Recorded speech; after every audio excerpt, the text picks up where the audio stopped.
So hopefully you're convinced that complex numbers are awesome. So now we're going to talk about some properties, really cool properties of complex variabled functions. And I got to say, on a personal level, that I think complex analysis is one of the most beautiful branches of just pure mathematics. Fortunately, it's also useful. So there's a point to some of this. So we'll just start with plain old ordinary theory of real valued functions. And this is the notation that we introduced, a month and a half ago, is that a real number goes in, real number goes out. So f is your machine that turns real numbers into real numbers. And a complex function is going to be the obvious generalization of that, where a complex number goes in and a complex number comes out. And you can think about that in the complex plane, where I have real part of z and imaginary part of z, and I pick a complex number, and the thing that shows up there is another complex number. So sometimes this is referred to as w, where w is a complex number. So it's even difficult to draw it on the complex plane because this thing, w, will have both a real and a complex part. And your natural question might be like, why isn't this just kind of in some sense, a real and imaginary part goes in, a real imaginary part goes out. Why do we have this whole separate subject? We already know stuff about vector functions that might take a point r2 to r2. And the reason for that is that there's some additional structure in complex numbers. So if I have just a point xy, there are things that complex numbers do. For instance, the square of a complex number will move it in the complex plane in a way that just squaring a point xy, squaring a point xy won't. So there's structure within z itself that will show up, and some really interesting things that you'll see. So first, let's introduce some notation.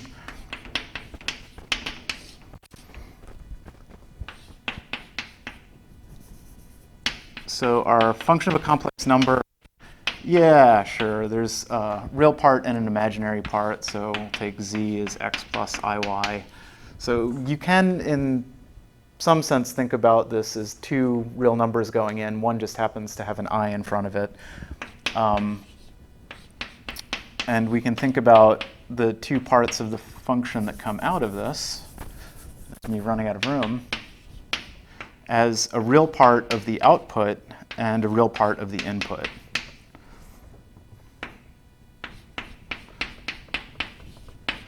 And this is pretty generic notation. You'll see this in most complex analysis books, is that this is the real part of the output. It might depend on the real and imaginary parts of the complex number that you put into it.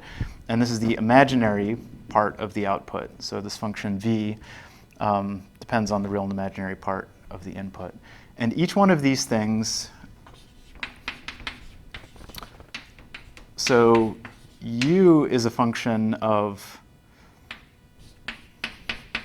r2 to r, and v is a function where two real numbers go in and a real number comes out.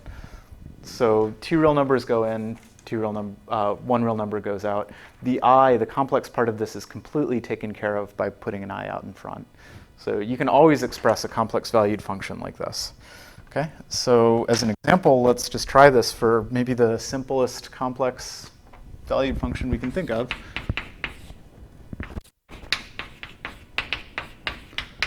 And by way of doing this, remind ourselves what this really means.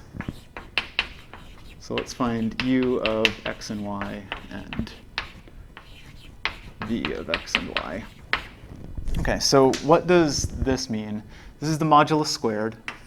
So z, as always, is x plus iy. Z squared, and really beating this notation to death, is the complex conjugate of z times z. So this is x complex conjugate minus iy times x plus iy. So complex conjugate of thingy times thingy. And then I can multiply this out. That's x squared minus iy x, and then plus iy x, and then plus iy quantity squared. And then the iyx and the plus iyx go away, and we get x squared, and then we get I squared minus y squared. Sorry, minus. Yeah, that was crazy. So this is all real. So what we would identify is that this is the real part of the output. Well, this is all real.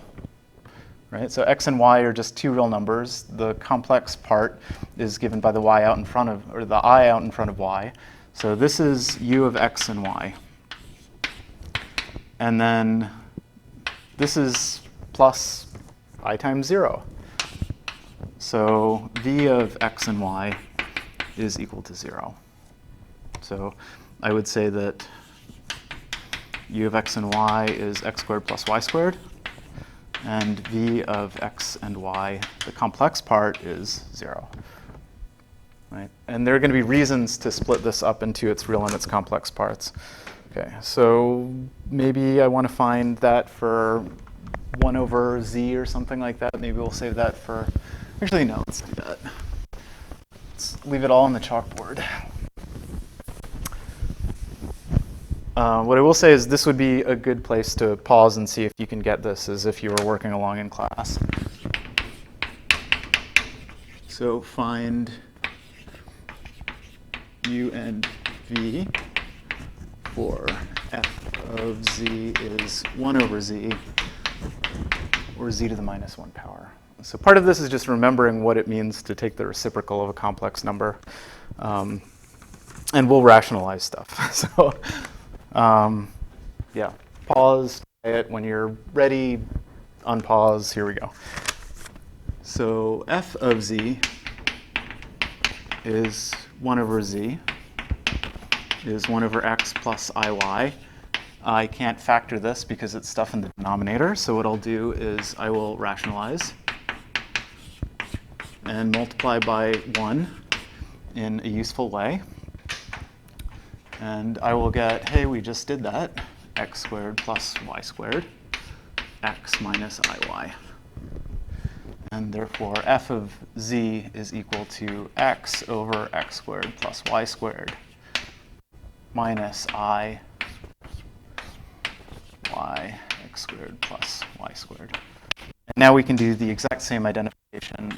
This is the real part. So this is u of x and y. And then this is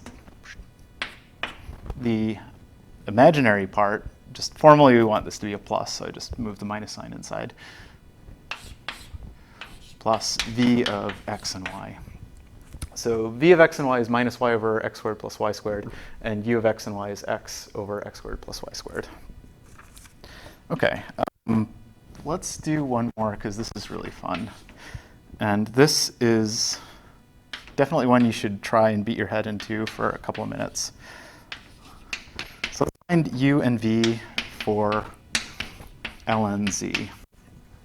And you can see a hint about how we might want to do this here, but then I'll just leave it at that. So pause, give it a try, maybe think about radial polar coordinates, and then see if you can get it. OK?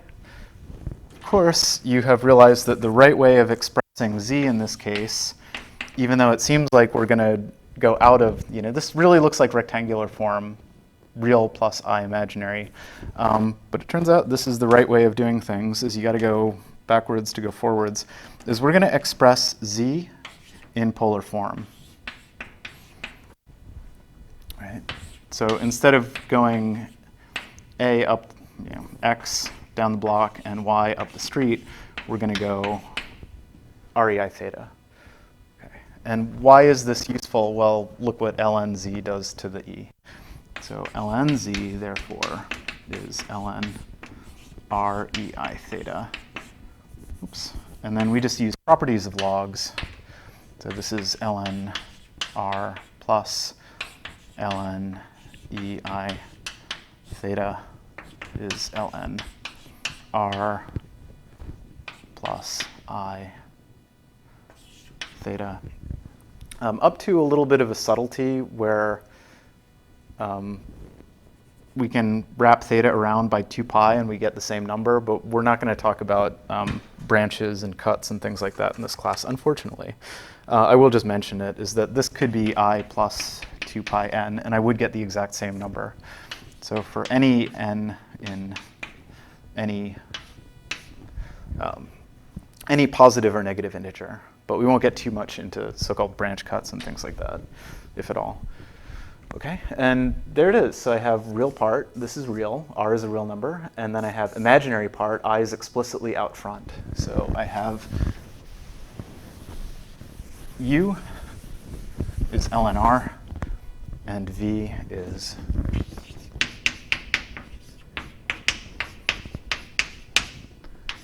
and v of x and y is, so we already have a plus, so theta plus 2 pi n, where n is in z. And you're like, hey man, that doesn't quite look like what I want it to. So now if you wanted to, you can turn this back from polar form to rectangular form. So what is r, of course? That's x squared plus y squared, all in a square root. And then what is theta? Theta is arctan of y over x plus 2 pi n. So yeah, if you want to be picky about it, u of x and y and v of x and y can, through the traditional, usual way of converting back and forth, be put into radial polar. Okay, so that's sort of notation, and really beating this notation of the u and v functions to death, we reminded ourselves of some properties of complex valued functions. So now what we want to talk about is complex calculus.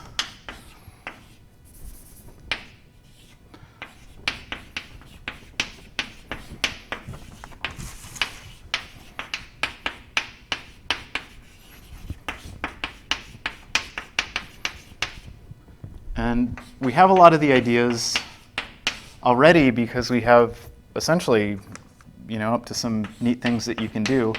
We have functions of two variables. So f prime of z is the derivative with respect to the complex variable. Easier said than done. We're going to take this, I guess essentially this is the definition.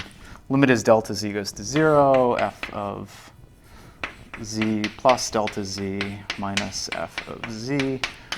And I guess this is sort of a bit of an abusive notation because really z isn't one thing. Z has a real part and an imaginary part. And I can just say like, hey man, but z is delta x plus I delta y. But there's something different here. So if I'm just in a single variable situation where I have f prime of x, delta x is unambiguous. If I have delta z, I could take a little step not in one direction. I can either go forward in x or backwards in x. I can take a step in 2D. And it turns out this is kind of interesting, is that this might not necessarily be unique. There are different paths that I can take. So we're going to say, first I'm going to point out that this is a little bit funky, where I have, call this x and y, but you know what I mean, the x and y, the real part and the imaginary part, and I have some point z naught. Delta z could get me out here, or delta z could get me out here, a different delta z, or delta z could get me out here. There is no single delta z. I can move by small amounts anywhere in this complex plane. So that's going to be good and bad. And this is going to be the first place where complex valued calculus is distinct from single variable function calculus. So we have a definition that we're going to say that a complex valued function is so-called analytic in a region if this exists for any possible path within that region, which is easier said than done for now.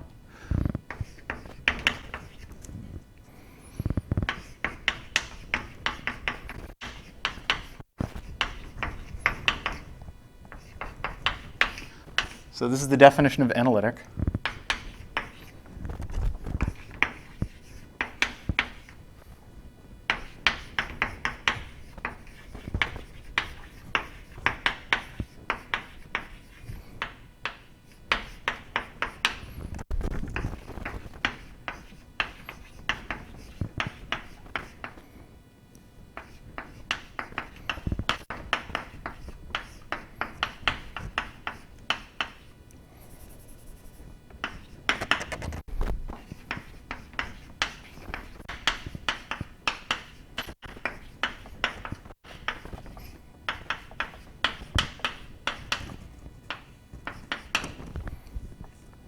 Okay, so I've got some interval of the complex plane.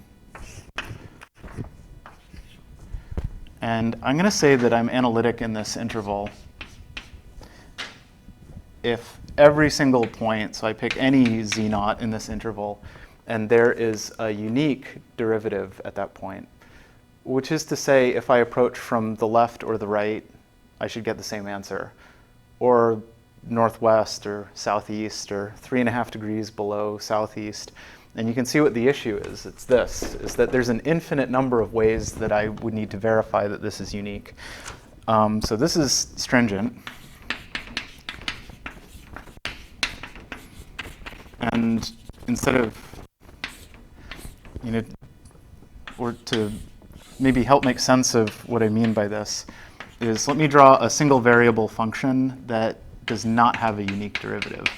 So this is just a function of one variable. This is just plain old ordinary f of x. And let's say that f of x looks like this. And as x approaches x naught from the positive side, I get one value of the derivative, and as x approaches from the negative side, I get a different derivative. So a cusp, for instance, would be a place where there's no unique derivative. I have f prime from the left and f prime from the right, and they're not equal. Okay, you have to check two things here, left and right. Again, you have to check an infinite number of things here. So this is very stringent. This is really tough. We've been here before, right? So we had to check an infinite number of paths to show that vector field was conservative. And before really rolling our eyes about it, we learned about Stokes' theorem, which gave us a magic way of checking them all at once. Instead of looking at every single path, we came up with a single differentiable criterion, which let us check all this. It turns out that there is such a thing in complex analysis. This is the Cauchy-Riemann theorem. It's awesome. So this will basically tell us that something's analytic without having to check all infinite number of paths approaching all of these for all uncountably infinite number of points in the analytic region. So analytic in this whole circle means I would have to check every path for every point. Yeah, that's like double awful. So this is the Cauchy-Riemann theorem.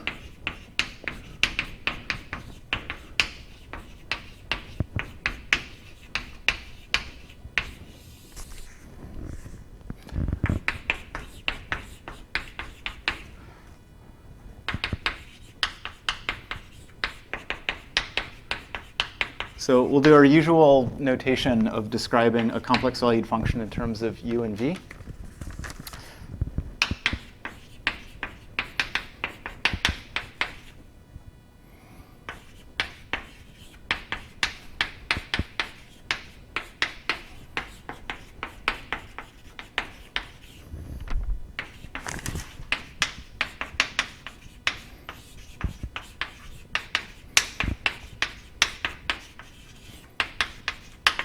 You also find this described as the Cauchy-Riemann criterion or conditions.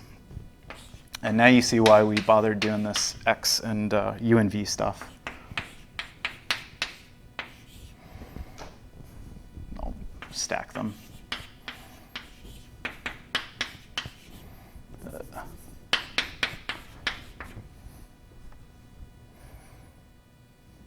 Doesn't matter.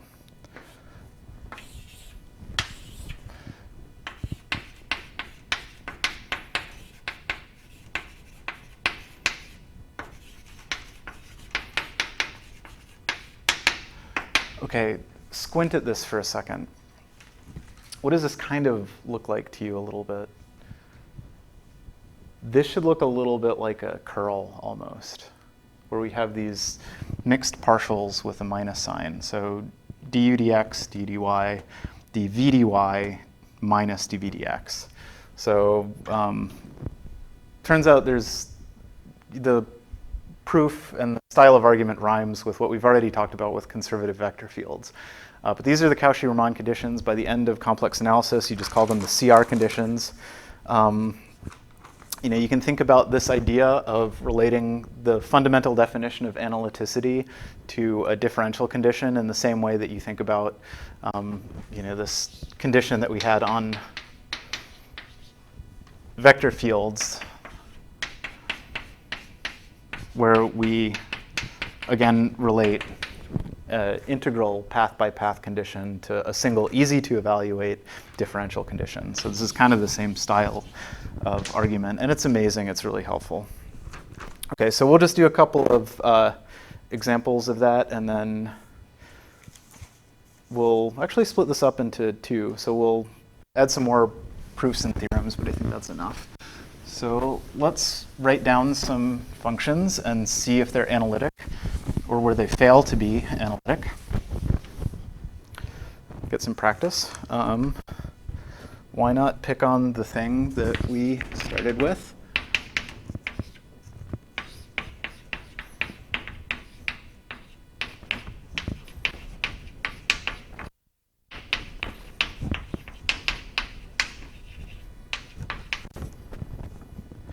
Okay. Well, we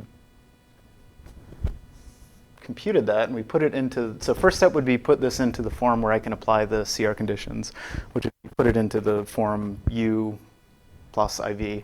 We did that, so we know what that looks like. We know that U of x and y, just see the last problem, is x squared plus y squared, and V of x and y is 0.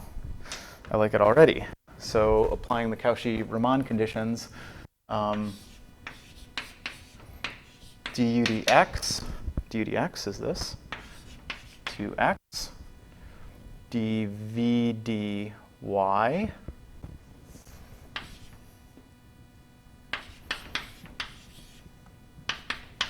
equals 0. It's not a good start. And then du dy. One of these has a minus sign, put it there. dy is minus 2y, and then dv dx is also 0. Okay, so this is not analytic. And what this means is that if you were to look at the plot of the function, f of z is the modulus squared of z. The derivative would depend on where you're approaching the point. So you'd get a different derivative if you came from the north versus the south, potentially. With one exception, is that this is analytic at the point 0, 0.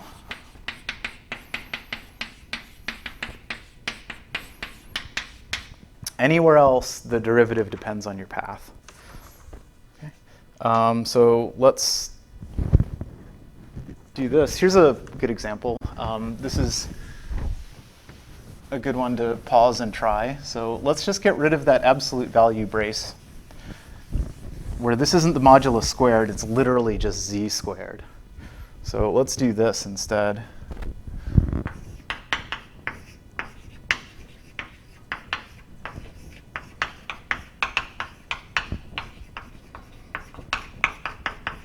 And the thing that you'd have to do is first find u and v. This is not the same thing as that. This is literally the same number, x plus iv, or x plus iy times x plus iy. And then see if you can apply the Cauchy-Riemann conditions and see if you can figure out whether or not this is analytic anywhere. So good place to pause. Great, you paused, you found it, this is what you found. So first thing we have to do is put this in the right form.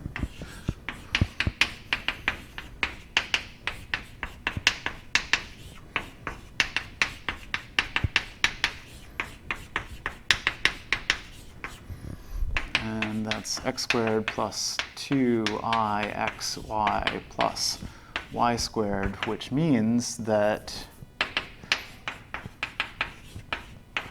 grouping all the real stuff together, pulling out the I, and I get 2xy. And now what's going to happen is something neater. We have partial u with respect to x. So this is u, and this is v.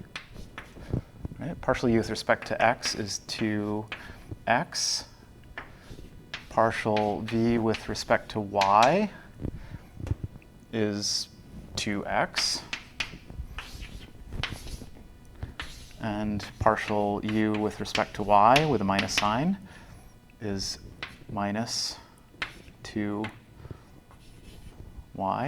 And then partial u with respect to x is 2y. Let's see, maybe I made some goof somewhere.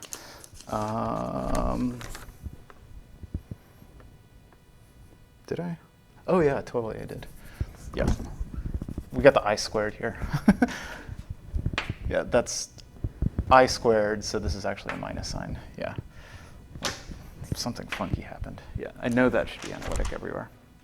Okay, so Cauchy-Riemann conditions are satisfied because partial u with respect to x equals partial v with respect to y, and then likewise we have these. So here we have CR conditions satisfied.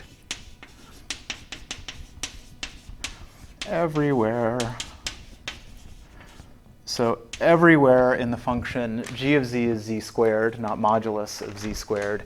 Everywhere this is analytic, it doesn't matter what path you take, the derivative exists. Okay, so this is basically notation, reminder of what complex arithmetic looks like for a couple of examples, funky examples. Conversion in between polar and rectangular form showed up in there. And then our most important theorem and definition of complex, the calculus of complex functions.